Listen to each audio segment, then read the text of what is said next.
He had the life. He had the best wife in the world. He had the best cook in the world. And he watched John Wayne movies all day. The guy you couldn't have a better life than him.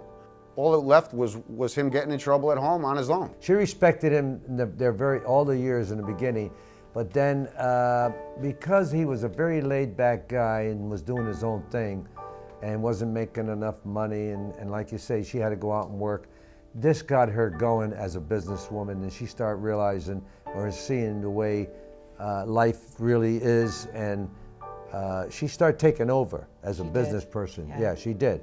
She got more authority. She was in charge. He was glad to have her in charge, meaning he was content to let her run the show. She, he knew. I mean, he didn't have to worry about her because she did the right thing all the time. So he used to argue with her. He would argue with her and give him a hard time, but she made sense. He couldn't argue with her because she always made sense.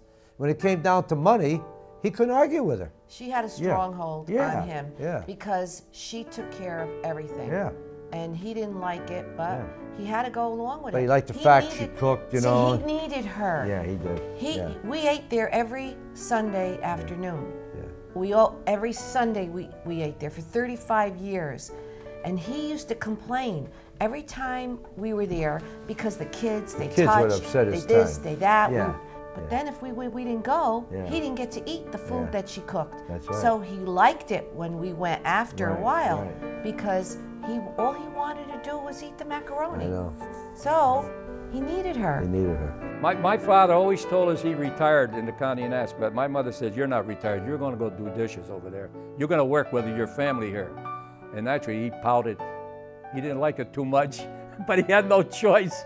He had no choice in the matter because he was outnumbered.